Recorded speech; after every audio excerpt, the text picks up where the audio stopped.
अगर ये एक साल में 25 अरब डॉलर है तो ये हम इससे 40 अरब डॉलर भी ले सकते हैं, हम इससे 45 अरब डॉलर भी ले सकते हैं अगर हम अपनी पॉलिसीज को थोड़ा सा बड़ा कर दें। अगर हम ये विजन दे दें जो दुबई ने दिया, उसने 2020 एक्सपो के ऊपर क्या किया कि उसने पूरी दुनिया के अंदर एक हलचल थी कि 2020 एक्सपो आ रहा है, उसके अंदर उन्होंने अपनी बिल्डिंग्स बनाई, लोगों ने इन्वेस्टमेंट्स की, लोगों को जितने भी वहां पे रियल एस्टेट के रिलेटेड लोग थे उन्होंने लोगों को बताना शुरू किया।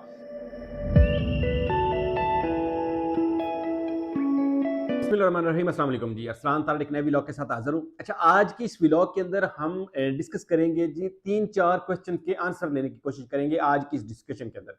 सबसे पहला क्वेश्चन, क्या मौजूदा हालात के अंदर जितने भी इन्वेस्टर्स थे उनकी जो इन्वेस्टमेंट है क्या वो स्टक हो चुकी है? क्या पाकिस्तान में जितने भी रियल एस्टेट से वाबस्ता लोग हैं, सेल्स एजेंट्स हैं, डीलर्स हैं, कंसल्टेंट्स हैं, क्या उनका कारोबार ये मुस्तकिल अब ठप हो गया है? क्या पाकिस्तान के अंदर रियल एस्टेट का आने वाले दिनों में, आने वाले सालों में अब स्कोप खत्म हो गया है? एक टर्म पंजाबी की होती है कि जो पहले वक्त था वो खत्म हो गया, आगे आपको रियल एस्टेट में वो पीक, वो अरूज, वो दोबारा नजर नहीं आएगा। अच्छा, ये 3-4 क्वेश्चंस का आंसर जो था, ये मैंने इनका आंसर फाइंड करने की कोशिश की, थोड़ी सी रिसर्च मार्केट में करने की कोशिश की, थोड़ा डेटा के ऊपर काम करने की कोशिश की कि क्या ये जितना भी मामलात हैं क्या वाकई ही इसी तरह है कि यहाँ पे अब कोई आगे फ्यूचर नहीं है। तो जब मैं इस चीज के हवाले से बाहर निकला तो मैंने देखा कि क्या आने वाले सालों के अंदर, अगर आज से 20 साल बाद का सोचें, तो आने वाले 15-20 साल में पाकिस्तान में डिमांड क्या होगी? क्या घर खरीदने वाला या प्लॉट खरीदने वाला कोई नहीं होगा? क्या कोई ऐसा बंदा नहीं होगा कि जिन्होंने जो लोग आगे आ रहे हैं, जो आगे अभी पढ़ रहे हैं, जो आगे सब कर रहे हैं, ये घर नहीं खरीदेंगे? तो इस सब चीजों को देखने के लिए एक चीज, एक डेटा होना वो बहुत जरूरी था। वो था जी कि पाकिस्तान के अंदर यूथ कितनी है।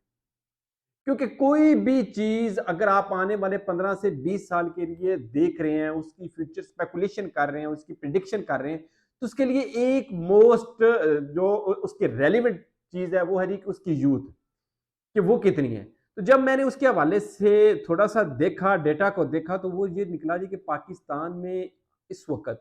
15 से 25 साल की एज के लोगों की तादाद 5 करोड़ है।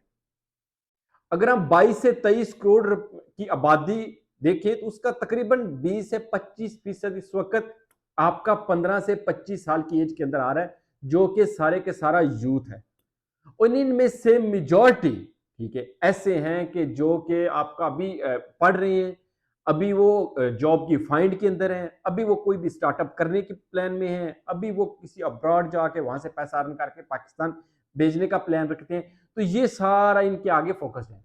तो आप ये देखिए कि 5 करोड़ यूथ को आने वाले 15 से 20 सालों में कमोबेश, मैं कहता हूं 40% लोगों को घर होना बहुत जरूरी है। यानी तकरीबन 2 करोड़ घर आपके आने वाले 15 से 20 सालों के अंदर बनेंगे ही बनेंगे। अच्छा, जब आपने आने वाले 15 से 20 सालों में 2 करोड़ हाउसिंग यूनिट्स की आपकी जरूरत है, आपकी डिमांड है, तो उससे कैसे हो सकता है कि आपके रियल एस्टेट से वाबस्ता लोगों का कारोबार ठप हो जाएगा? वो कैसे हो सकता है कि रियल एस्टेट के अंदर जिन लोगों ने प्लॉट्स खरीदे हुए हैं किसी अच्छी सोसाइटीज के अंदर, ये नहीं कि कोई फ्रॉड वाला चक्कर हो, लेजिट सोसाइटीज के अंदर, इमर्जिंग प्रोजेक्ट्स के अंदर, तो क्या उन लोगों का कैसे हो सकता है कि उनकी इन्वेस्टमेंट्स की ग्रोथ नहीं होगी? अगर मैं ग्रोथ के हवाले से पाकिस्तान रियल एस्टेट को अगर थोड़ा सा देखूं तो इस चीज के आप सुन के हैरान रह जाएंगे कि जितने भी डेवलप्ड कंट्रीज हैं, लाइक यूएस में, अमेरिका की बात कर रहा हूं, इसी तरह आपका यूके हो गया, और बाकी भी सब जगह के ऊपर इस वक्त जो ग्रोथ रेट होती है किसी भी रियल एस्टेट की, वो होती है 4 से 6%, 7% मैक्सिमम आपकी एनुअल ग्रोथ होती है। पाकिस्तान वो वाहिद मुल्क है जिसकी एवरेज एनुअल ग्रोथ 20 से 25% होती है। कि कोई प्लॉट आज आपने अगर 1 करोड़ रुपए का खरीदा है तो आपका मोर लाइकली 1 साल के बाद वही प्लॉट जो है उसकी जमीन की ग्रोथ होके, आपने कोई डेवलपमेंट नहीं की, कोई उसके ऊपर घर नहीं बनाया, कुछ भी नहीं किया, तो फिर भी आपको उसमें से 15-20 लाख रुपया तो ये एटलीस्ट आपको दे जाएगा। ठीक है, तो इसमें मैं इस चीज को थोड़ा सा, इस वीडियो को 2 हिस्सों में आपको इंशाल्लाह ताला आप तक पहुंचेगी, लेकिन उसके अंदर 2 चीजें मैं आपके साथ डिस्कस करता हूं। पहली चीज, जब इतनी ज्यादा ग्रोथ आपको यहां पे मिल रही है, ठीक है, तो फिर इसका फ्यूचर, इसका मतलब है कि अच्छा है। इतनी ग्रोथ होगी तो आपका जो बाहर का इन्वेस्टर है, जो आपका ओवरसीज कस्टमर है, वो भी पाकिस्तान में इन्वेस्टमेंट करेगा। अच्छा, बहुत सारा ये अलमिया होता है कि पाकिस्तान को आपका ओवरसीज तबका चला रहा है, और अगर ओवरसीज तबका रेमिटेंसेज ना भेजे, ओवरसीज तबका अगर आपको पैसे डॉलर्स ना भेजे, तो आपके मुल्क के हालात जो हैं वो कितने अच्छे नहीं रहेंगे। ये बिल्कुल ठीक मिथ बनी हुई है, ये आपके सामने है। अभी अगर आप इस वक्त देखें, इस वक्त जितनी भी पिछले 10 महीने से ये गवर्नमेंट आई हुई है, नई गवर्नमेंट आई हुई है, और जो एक फजा मैंने हमारे मुल्क के अंदर बनी हुई है, आपके लोकल्स तो फिर भी यहाँ पे जैसे कैसे सर्वाइव कर रहे हैं। आपका जिस दिन से बाहर से रेमिटेंस आना बंद हुआ है, जब से लोगों ओवरसीज कस्टमर्स ने, ओवरसीज लोगों ने यहाँ पे डॉलर्स भेजने बंद किए हुए हैं, उस वक्त से पाकिस्तान में एक ही चीज हमें बार बार सुनने की मिलती है कि पाकिस्तान आज डिफॉल्ट हुआ, अल्लाह ना करे, पाकिस्तान कल डिफॉल्ट हुआ, अल्लाह ना करे, पाकिस्तान में कुछ बहुत ज्यादा माशी हालात जो है वो खराब हो चुके हैं। ये बिल्कुल ठीक मिथ है। उसकी वजह यह है कि आपका जितना भी ओवरसीज तबका है वो हमेशा इन्वेस्टमेंट करेगा, ऊपर के कोई भी इन्वेस्टर है वो हमेशा उस जगह के ऊपर इन्वेस्टमेंट करेगा जिस जगह के ऊपर आपको कॉन्फिडेंस होगा कि यार मेरा पैसा वहां पे सेफ है। अभी इस गवर्नमेंट के ऊपर चूंकि ओवरसीज लोगों का इतना ज्यादा एतबार नहीं है, इतना ज्यादा लोगों का ट्रस्ट डेवलप नहीं हो रहा। तकरीबन 90% लोग इमरान खान की के साथ हैं, इमरान खान को सपोर्ट कर रहे हैं, जिसकी वजह से लोग जानते बुझते यहाँ पे इन्वेस्टमेंट्स नहीं कर रहे, इस गवर्नमेंट के अंदर इन्वेस्टमेंट नहीं कर रहे, जिसकी वजह से आपको बाहर से डॉलर्स नहीं आ रहे। अगर आज आप मुल्क के अंदर दोबारा वही कॉन्फिडेंस जो आज से 2 साल पहले का था, यानी आज से अगर 2 साल पीछे चले जाएं 2021 के अंदर, एक साल के अंदर 25 अरब डॉलर्स पाकिस्तान के अंदर आए हैं, इस एक इंडस्ट्री से, इस एक रियल एस्टेट इंडस्ट्री से। तो इसका मतलब हुआ कि इसका जो हुजम है वो बहुत बड़ा है।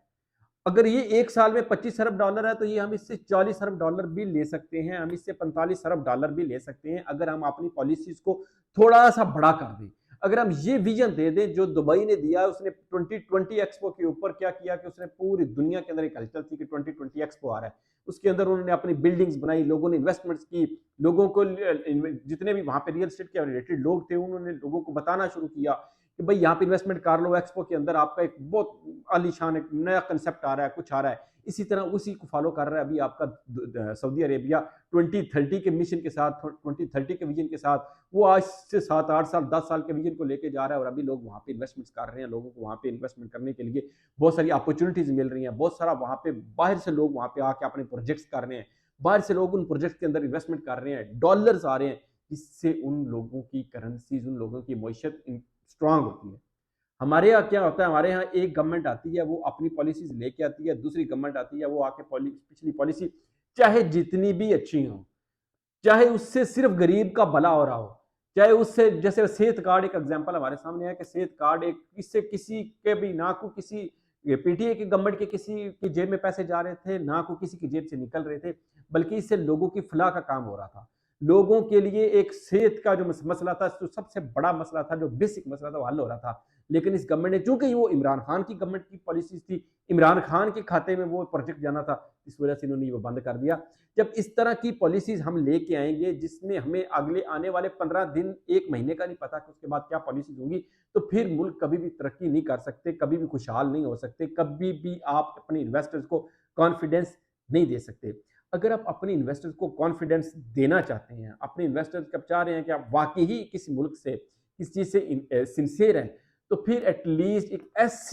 ऐसा सिस्टम लेके आए कि आपकी इकोनॉमी, आपके पॉलिटिकल जितने भी विजन्स हैं उनसे अलग होनी चाहिए। मैं कोई प्रो पीटीआई नहीं हूं, मैं कोई एंटी किसी और पार्टी का नहीं हूं, लेकिन मैं सिर्फ एक चीज कहता हूं, क्योंकि हम लोग यहाँ पे बैठे हुए हैं, हमसे हर बंदा जो आपका ओवरसीज है, जो कि हमारे ज्यादातर लोग ओवरसीज हमारे इन्वेस्टर्स होते हैं, जिस तरह लोकल इन्वेस्टर्स भी होते हैं,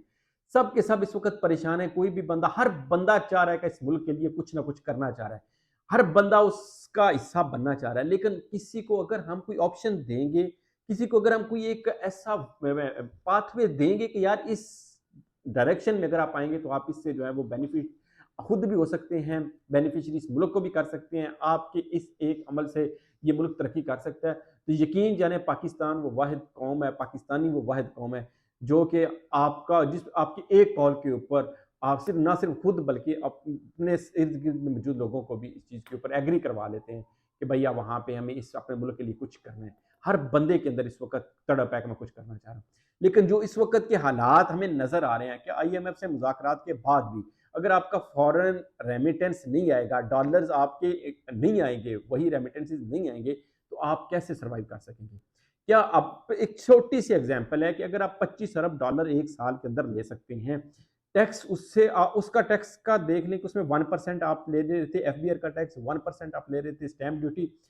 इस 1% से, और अभी आप क्या कर रहे हैं? अभी आप नॉन फाइलर से 7% ले रहे हैं, फाइलर से 2% ले रहे हैं। क्या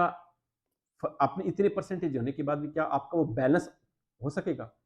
कभी भी नहीं हो सकेगा। तो उसके लिए आपको हमेशा लॉन्ग टर्म पर्सपेक्टिव से सोचना होगा, लॉन्ग टर्म पर्सपेक्टिव के साथ अपने प्लान्स बनाने होंगे, पॉलिसीज़ बनानी होगी। इस पाकिस्तान की जो रियल एस्टेट है, इसका हुजम बहुत बड़ा है, इसको जितना बड़ा आप करना चाहें, आप इसको कर सकते हैं।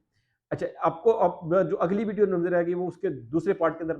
नज़र आएगी, तो इसको सब्सक्राइब करें और इस चैनल के नीचे अगली वीडियोज़ को ज़रूर चेक करें।